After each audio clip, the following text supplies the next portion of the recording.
എന്തുകൊണ്ടാ? സ്വാമി വിവേകാനന്ദ അദ്ദേഹത്തിന്റെ പുസ്തകത്തിൽ എഴുതി വെച്ചിട്ടുണ്ട്, ഞാൻ ക്രിസ്തുവിനെ എന്റെ ദൈവത്തിന്റെ സ്ഥാനത്തെ ഞാൻ ഹൃദയത്തിൽ പൂജിക്കുന്നത്. അതുകൊണ്ട് അവനോട് താതാത്മ്യപ്പെടണം, അവനോടുകൂടി ഒന്നാകണമെന്നോർത്ത് ക്രിസ്മസിന്റെ 25 ദിവസം മിക്ക ദിവസവും പട്ടിണിയാ മനുഷ്യൻ. രാമകൃഷ്ണ മിഷന്റെ ആശ്രമത്തിൽ അവിടെയുള്ള സന്യാസിമാരെല്ലാം കൂടെ അങ്ങനെയായിരുന്നു ജീവിച്ചത്. ഞാൻ ഇത് വായിച്ചിട്ടുണ്ട്, അതുകൊണ്ട് പറഞ്ഞതാ. ഏതായാലും അത് പോട്ടെ. നമുക്ക് ഉൽപ്പത്തി പുസ്തകത്തിലെ 21-ാം അധ്യായം 9-ാമത്തെ തിരുവചനം ഒന്നെടുക്കാം. നമുക്കറിയാം, ഹാഗാർ എന്നൊരു വ്യക്തി അവിടെ കാണാം. അബ്രാഹത്തിന്റെ ഭാര്യ സാറ, വേലക്കാരി ഹാഗാർ, അല്ലേ? അബ്രാഹത്തിന് വാഗ്ദാന പ്രകാരം ഒരു മകനുണ്ടാകുമെന്ന് ദൈവം വയസ്സാങ്കാലത്ത് വന്ന് പറഞ്ഞിട്ട് പോയിട്ടും ഭാര്യ വിശ്വസിച്ചില്ല. ഭാര്യ എന്ത് ചെയ്തു? ഹാഗാർ എന്ന വേലക്കാരിയെ അബ്രാഹത്തിന് വിട്ടുകൊടുത്തു. ഒരു കുഞ്ഞ് ജനിച്ചു, അല്ലേ? ഇസ്മായിൽ എന്ന് പേരിട്ടു, അല്ലേ? ആ ഇസ്മായില് നിലവിളിച്ച് കരഞ്ഞ ഒരു സംഭവം അവിടെ പറഞ്ഞിട്ടുണ്ട്. 21:9 വായിച്ചു നോക്കിക്കേ. ഈജിപ്തുകാരിയായ ഹാഗാരിൽ അബ്രാഹത്തിന് ജനിച്ച മകൻ തന്റെ മകനായ ഇസ്ഹാക്കിനോടുകൂടെ കളിക്കുന്നത് സാറ കണ്ടു. അവൾ അബ്രാഹത്തോട് പറഞ്ഞു, ഈ അടിമ പെണ്ണിനെയും അവളുടെ മകനെയും ഇറക്കി വിടുക. അവളുടെ മകൻ എന്റെ മകൻ ഇസ്ഹാക്കിനോടൊപ്പം അവകാശിയാകാൻ പാടില്ല. 15-ാമത്തെ വചനം വായിച്ചേ. തുകൽ സഞ്ചിയിലെ വെള്ളം തീർന്നപ്പോൾ അവൾ കുട്ടിയെ ഒരു കുറ്റിക്കാട്ടിൽ കിടത്തി. കുഞ്ഞു മരിക്കുന്നത് എനിക്ക് കാണാൻ വയ്യ എന്ന് പറഞ്ഞ് അവൾ കുറെ അകലെ ഒരു അമ്പെയ്ത്ത് ദൂരെ ചെന്ന് എതിർവശത്തേക്ക് തിരിഞ്ഞിരുന്നു. കാരണം ഒരു കുഞ്ഞ് ചാവുന്നതിനെ പറ്റി അപ്പന്മാർക്ക് വേണമെങ്കിൽ ഇങ്ങനെ നെഗ്ലക്ട് ചെയ്യാൻ, പക്ഷെ അമ്മമാർക്ക് അത് പൊറുക്കാൻ പറ്റില്ല, അല്ലേ? ഒരു കുഞ്ഞിനെ കൊണ്ട് കുറ്റിക്കാട്ടി കിടത്തി, കാരണം വെള്ളം പോലും ഇല്ല. വീട്ടിൽ നിന്ന് ഇറക്കി വിട്ടതാ. തുകൽ സഞ്ചിയിൽ വെള്ളമൊക്കെ ആയിട്ട് അബ്രഹാം പതുക്കെ ദൈവം പറഞ്ഞു, സാറായെ വിഷമിപ്പിക്കുകയൊക്കെ ചെയ്തായിരുന്നു ഈ ഹാഗാർ. കുഞ്ഞുണ്ടായി കഴിയുമ്പോൾ പെണ്ണുങ്ങൾക്ക് ഇച്ചിരി അസൂയുള്ളതാ, ഇല്ലേ? അങ്ങനെയാ, അത് വിട്ടേ. ഏതായാലും അവളെ ഇറക്കി വിട്ട കൊച്ചിനെ കൊണ്ട് പൊക്കോളാൻ പറഞ്ഞ അബ്രഹാം വെള്ളം കൊടുത്ത. അവിടെ പോയി കുറെ കഴിഞ്ഞപ്പോഴേ വെള്ളമില്ല, ഒന്നുമില്ല. എങ്ങനെ കുഞ്ഞിന് കൊടുക്കാൻ പറ്റിയില്ല. അവസാനം നിലവിളി, കുഞ്ഞിന്റെ കരച്ചിൽ കാണാൻ വയ്യാതായപ്പോ എന്താ ചെയ്ത്? ദൂരെ മാറി നിന്നു, അല്ലേ? അതാകും വായിച്ചത്. കുട്ടിയുടെ കരച്ചിൽ ദൈവം കേട്ടു. കണ്ടോ? നിലവിളി കേൾക്കുന്ന നമ്മുടെ ഇസ്രായേലിന്റെ പരിശുദ്ധനായ ദൈവം ഈ കുഞ്ഞിന്റെ കരച്ചിൽ കേട്ടു. നിലവിളി കേൾക്കുന്ന ദൈവത്തെ പറ്റിയാണ് എന്റെ മനസ്സിൽ നിന്ന് ചിന്ത വന്നിരിക്കുന്നത്. സ്വർഗത്തിൽ നിന്ന് ഒരു ദൂതൻ അവളെ വിളിച്ചു പറഞ്ഞു, ഹാഗാർ നീ വിഷമിക്കണ്ട, ഭയപ്പെടുകയും വേണ്ട, കുട്ടിയുടെ കരച്ചിൽ ദൈവം കേട്ടിരിക്കുന്നു, അല്ലേ?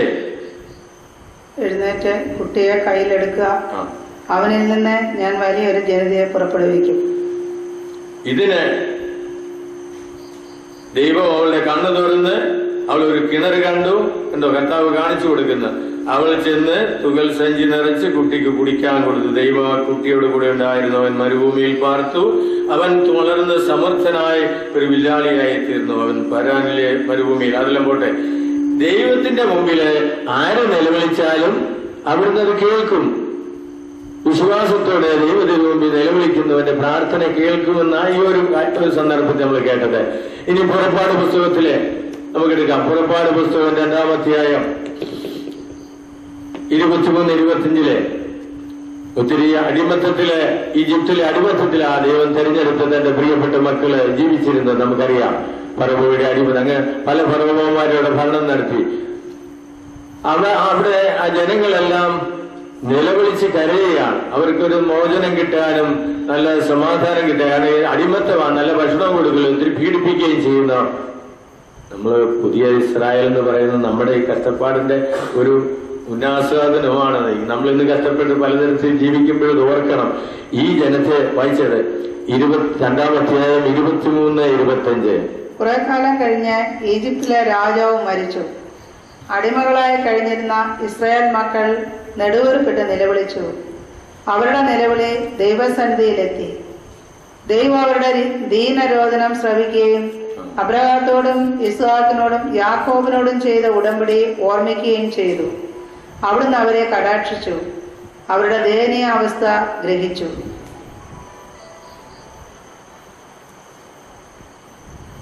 അടിമകളായി കഴിഞ്ഞ ഇസ്രായേൽ മക്കൾ നെടുവീർപ്പിട്ട് നിലവിളിച്ചു എന്ന് അവിടെ പറഞ്ഞില്ലേ? ഞാനത് നിലവിളി കേൾക്കുന്ന ദൈവത്തെ ഒന്ന് അവതരിപ്പിക്കാനായി വചനഭാഗം എഴുതി. ചുമ്മാ പറയുന്നൊന്നുമല്ല. നിലവിളിച്ച് ദൈവത്തോട് പ്രാർത്ഥിച്ചു. ആരാ പ്രാർത്ഥിച്ചത് ഇവിടെ? ഇസ്രായേൽ മക്കൾ. ദൈവം തെരഞ്ഞെടുത്ത് തന്റെ പ്രിയപ്പെട്ടവര് ദൈവസന്നിധിയിൽ ഞങ്ങളെ രക്ഷിക്കണമേ എന്ന് പ്രാർത്ഥിച്ചുകൊണ്ടിരിക്കുക, കരഞ്ഞുകൊണ്ടിരിക്കുക. ദൈവം അത് കേട്ടു. എന്നിട്ട് എന്ത് ചെയ്തു?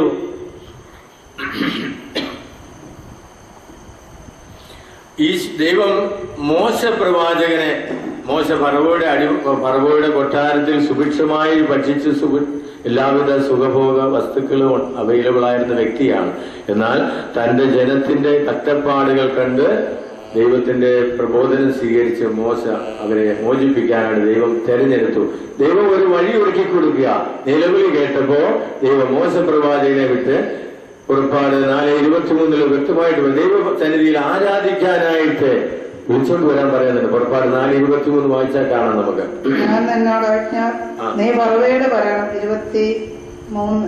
4:23 നീ ഫറവോയോട് പറയണം, കർത്താവ് പറയുന്നു, ഇസ്രായേലിന്റെ പുത്രനാണ് എന്റെ ആദ്യജാതൻ. ഞാൻ നിന്നോട് ആജ്ഞാപിക്കുന്നു, എന്നെ ആരാധിക്കാൻ വേണ്ടി എന്റെ പുത്രനെ വിട്ടയക്കുക. ഇസ്രായേൽ എന്ന് പറയുന്ന ഒരു ജനസമൂഹത്തെ എന്റെ പുത്രനായിട്ട് കണ്ടുകൊണ്ട് പറയാം, എന്നെ വന്ന് ആരാധിക്കാൻ എന്റെ ജനത്തെ വിട്ടയക്കാം. പക്ഷേ നമുക്കറിയാം, എത്രയോ തവണ നമ്മൾ കേട്ടതാ, 10 ബാധകൾ വിട്ട് ആ ജനത്തെ വീണ്ടും വീണ്ടും ഫറവോയുടെ ഹൃദയം കഠിനമാക്കി വെച്ചിരിക്കുക. അതുകൊണ്ട് ജനത്തെ പീഡിപ്പിച്ചുകൊണ്ടിരിക്കുന്ന അവിടെയെല്ലാം ദൈവം കൂടെ നിന്നു. ദൈവജനത്തിന്റെ കഷ്ടപ്പാടിൽ പങ്കുചേരുന്നതാണ് എനിക്കേറെ സുഖകരമായ കാര്യമെന്ന് പറയുന്ന മോശയാണ് ഇവിടെ നമുക്ക് കാണുന്നത്. ഈ ജനത്തിനു വേണ്ടി തന്റെ ജീവിതം മുഴുവൻ ബലിയായി സമർപ്പിച്ചുകൊണ്ട് മോശ ഈ ജനത്തെ അടിമത്തത്തിൽ മോചിപ്പിച്ച് കർത്താവിനെ ആരാധിക്കാൻ വിളിച്ചുകൊണ്ട് വരിക. എന്തുകൊണ്ടാ? നിലവിളി കേട്ടു ദൈവം. എന്നിട്ട് കൊള്ളാവുന്ന ഒരുത്തിനെ, ഒരു പ്രവാചകൻ, മോശ പ്രവാചകൻ തന്നെയാണ് പഴയ നിയമത്തിലെ മോശയ്ക്ക് പകരം പുതിയ നിയമത്തിൽ നമ്മുടെ കർത്താവായ ഈശോ ചെയ്യുക, അല്ലേ? ആ ഈശോ ചെയ്യേണ്ടിയിരുന്നതിന്റെ ഒരു മുന്നാസ്വാദനം പോലെ നമ്മളോട് ഫറവോയുടെ അടിമത്തിൽ നിന്ന് കൊണ്ടുവരുന്ന മോശയെ കാണിച്ച് ചിത്രീകരിക്കുക. മോശ ഇബ്രായ ലേഖനത്തിൽ പൗലോസ് വ്യക്തമായിട്ട് ഇത് പഠിപ്പിക്കുന്നുണ്ട്. എന്തുവാ? ഈ ലോകത്തിലെ സുഖഭോഗ വസ്തുക്കളേക്കാൾ, ഈജിപ്തിലെ നിധികളേക്കാൾ വിലയേറിയതാണ് ദൈവജനത്തിന്റെ കഷ്ടപ്പാടുകളിൽ പങ്കെടുക്കുക എന്നുള്ളത്. നമ്മെ സംബന്ധിച്ച് ഒരു അനർത്ഥമാണ്. ദൈവജനത്തിന് സ്വർഗത്തിലെത്തിക്കുവാനുള്ള പരമമായ ലക്ഷ്യം എനിക്കും നിങ്ങൾക്കും ദൈവം ഏൽപ്പിച്ചു തന്നിരിക്കുക. അതുകൊണ്ടാണ് ദൈവത്തിന്റെ മക്കളുടെ പദവിയിലേക്ക് നമ്മെ കൈപിടിച്ചു ഉയർത്തിയത്, അല്ലേ? സ്വർഗസ്ഥനായ ഞങ്ങളുടെ പിതാവേ എന്ന് ആരൊക്കെ വിളിക്കുന്നതെന്ന് പറയാവോ? ഒരാളൊന്ന് പറഞ്ഞേ. സ്വർഗസ്ഥനായ ഞങ്ങളുടെ പിതാവേ. അനിൽ സാറെ പറയാവോ? സ്വർഗസ്ഥനായ ഞങ്ങളുടെ പിതാവേ എന്നാരാ വിളിക്കുന്നത്? ഏതെങ്കിലും ജനങ്ങൾ വിളിക്കുന്നുണ്ടോ? ക്രിസ്ത്യാനി അല്ലാതെ ക്രിസ്ത്യാനി അല്ലാതെ സ്വർഗസ്ഥനായ ഞങ്ങളുടെ പിതാവേ എന്ന് ആരും വിളിക്കുന്നില്ല. എന്തുകൊണ്ടാ? ദൈവമക്കളുടെ പദവി നമുക്ക് ഈശോ ഉറപ്പിച്ച് തന്നതാ, അല്ലേ? അത് പല വചനങ്ങളിൽ ചെറിയ ഞാനതിലേക്ക് കടക്കുന്നില്ല. ഇനി നമുക്ക് നോക്കാം. പുറപ്പാട് 3:7-8 തിരുവചനങ്ങൾ നോക്കി അവിടെ എന്തൊക്കെ ചെയ്തു വെച്ചിട്ടുണ്ടെന്ന് നോക്കാം. കർത്താവ് വീണ്ടും അരുളി ചെയ്ത്, ഈജിപ്തിലുള്ള എന്റെ ജനത്തിന്റെ ക്ലേശങ്ങൾ ഞാൻ കണ്ടു. മേൽനോട്ടക്കാരുടെ ക്രൂരത കാരണം അവരിൽ നിന്ന് ഉയർന്നു വരുന്ന രോദനം ഞാൻ കേട്ടു. ഈജിപ്തുകാരുടെ കയ്യിൽ നിന്നവരെ മോചിപ്പിക്കാനും അവിടെ നിന്ന് സേവകരും വിസ്തൃതമായ തേനും പാലും ഒഴുകുന്ന കാനാൻ ദേശത്തേക്ക് കൊണ്ടുപോകാൻ ദൈവം ഇറങ്ങി വന്നു. നോക്കിക്കോണെ, നിലവിളി കേട്ടപ്പം ദൈവം നമ്മുടെ ഭവനത്തിലേക്ക് ഇറങ്ങി വരുന്ന ഒരു അനുഭവമല്ലേ അവർ നോക്കിയേ. അപ്പം ആ സഹോദരൻ അന്ന് ചോദിച്ചില്ല, എന്തിനു വേണ്ടിയാ പ്രാർത്ഥിക്കുന്നത്, കരഞ്ഞ് പ്രാർത്ഥിക്കുന്നത്, ദൈവത്തെ സ്തുതിക്കുന്നത്? അവിടുന്ന് സകലതയേക്കാൾ ഉപരിയാണ്. അവിടുത്തെ ശക്തി നമ്മൾ വിചാരിക്കുന്നതിൽ അധികമാണ്. എത്ര സ്തുതിച്ചാലും അവിടുത്തെ സന്നിധിയിൽ എത്തുകയില്ല എന്ന് പറഞ്ഞുകൊണ്ട് നമ്മൾ 43-30 പ്രഭാഷകന്റെ പുസ്തകത്തിൽ കേട്ടില്ലേ, അല്ലേ? അത് തന്നെയാണ് നമ്മളിവിടെ ചിന്തിക്കേണ്ടത്. എത്ര പ്രാർത്ഥിച്ചോ അതനുസരിച്ച് ദൈവം നമ്മുടെ കൂടെ നടക്കുന്ന അനുഭവം കിട്ടുക. അവിടെ ദൈവത്തെ സ്തുതിക്കുക, ആരാധിക്കുക, നന്ദി പറയുക, പ്രാർത്ഥിക്കുക, നിലവിളിച്ച് പ്രാർത്ഥിക്കുക, ഹൃദയം നൊന്ത് മനം നൊന്ത് കരഞ്ഞ് പ്രാർത്ഥിക്കുക.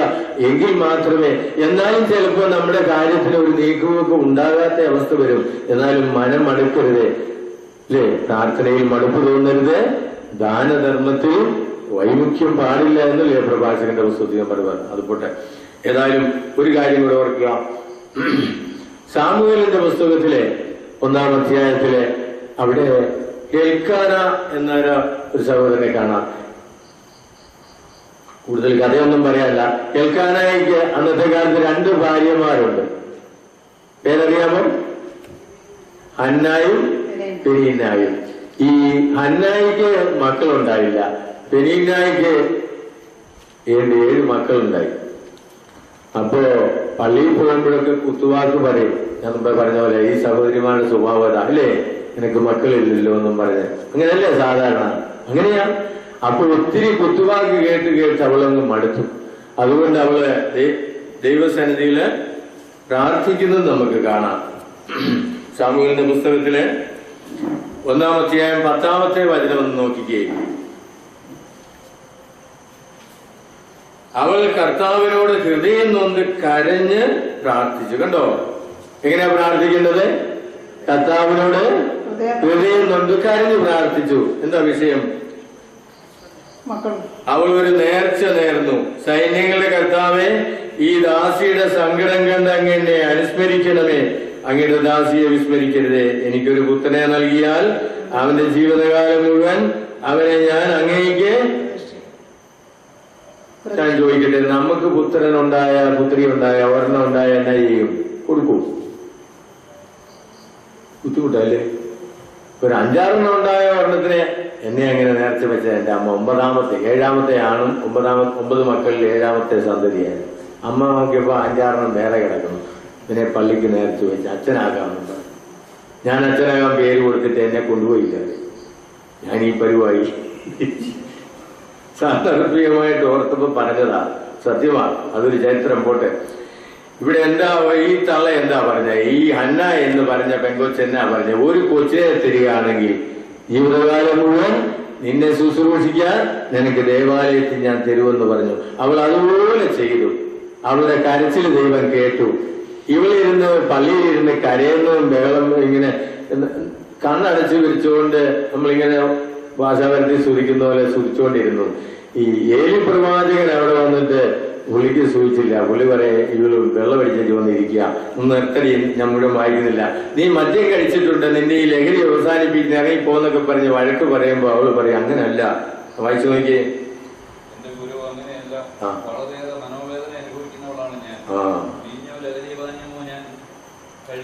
വീഞ്ഞോ ലഹരി ഒന്നും ഞാൻ കഴിച്ചിട്ടില്ല.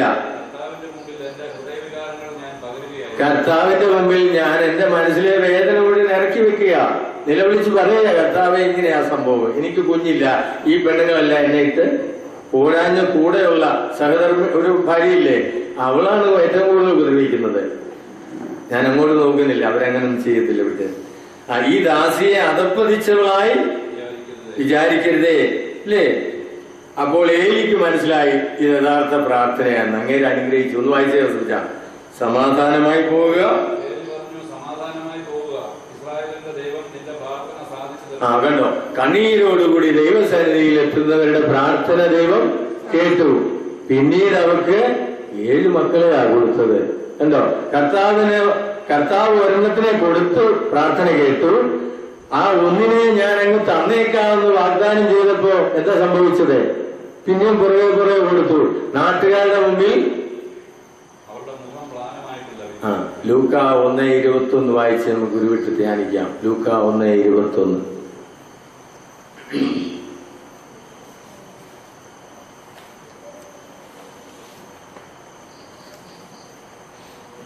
ജനം സക്കറിയായെ കാത്തു നിൽക്കുകയായിരുന്നു. 25 കേട്ടോ, സോറി. മനുഷ്യരുടെ ഇടയിൽ എനിക്കുണ്ടായിരുന്ന അപമാനം നീക്കിക്കളയാൻ കർത്താവ് എന്നെ കടാക്ഷിച്ച് ഇതുപോലെ ഇത് ചെയ്തു തന്നിരിക്കുന്നു. കണ്ടോ, അതാരാന്നറിയാവോ? സംഗതി ആരാന്നറിയാവോ? സക്കറിയ. എലിസബത്തും സക്കറിയായ വയസ്സാകുന്നതിന് വരെ കുഞ്ഞുങ്ങളില്ല. ഒരു വലിയ പദ്ധതി ഒരുക്കുകയായിരുന്നു തമ്പുരാൻ. ആരായി പിറക്കാൻ പോണ കുഞ്ഞ്? സ്നാപയോഹന്നാനാ. ഈശോയെ ലോകത്തിന് വെളിപ്പെടുത്താമെന്ന ആദ്യത്തെ പുതിയ നിയമത്തോട് ചേർന്ന് നിൽക്കുന്ന വലിയൊരു പ്രവാചകൻ അല്ലേ? സ്നാപകൻ. നമ്മുടെ പള്ളിയിലെ സ്നാപയോഹന്നാൻ അല്ലേ?